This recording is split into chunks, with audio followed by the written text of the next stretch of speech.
இன்றைக்கி முதல்வர் 10 மணிக்கு உள்ளே வந்துடுறாரு சட்டசபைக்குள்ளே, இது செக்ரட்டரியேட்டுக்கு. 10 மணி அடித்தா அவர் கார் உள்ளே வந்துடுது. எல்லாருக்கும் பயோமெட்ரிக் கொண்டு வந்துட்டாங்க. எல்லாம் அடித்து புரண்டு இப்போ ஒரு பெரிய ஒரு கார்ப்பரேட் ஆஃபீஸ் மாதிரி இன்றைக்கி செக்ரட்டரியேட் இருக்குது, ஒர்க் பண்ணுறாங்க எல்லோரும். அது காரணம் என்ன? தலை கரெக்டாக இருந்தால் எல்லாம் கரெக்டாக இருக்கும்.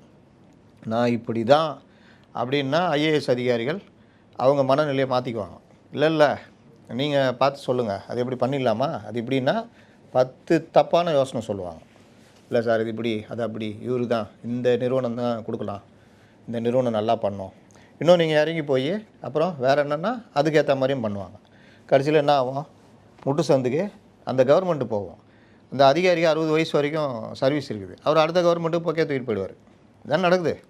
இந்த ஆட்சி மாறுறது மாதிரி சொன்னோம், உங்களை கவுத்திட்டு பொக்கையை தூக்கிட்டு அங்கே நிற்பாங்க அப்படின்னு. அதான் நடந்தது. அதில் இருந்த பல பேர் இதுலேயும் பவராக இருக்காங்க. அப்போ அவர் அந்த வேலையை பண்ணதுனோட விளைவு தான் இன்றைக்கி அந்த ஆட்சி அவங்க கை விட்டு போயிருக்குது. அவர் தொகுதியிலே அவர் தோற்றிருக்கார். அவர் தொகுதியிலே ஏன் அவர் தோக்குறாருன்னா, உளவுத்துறை தான் அவங்களுக்கு, உளவுத்துறை தான் அரசுடைய கண்கள், காதுகள் எல்லாமே உளவுத்துறை தான். அந்த கண்கள் காதுகள் சரியாக இயங்கணும்னா அதற்கேற்றது இருக்கணும்.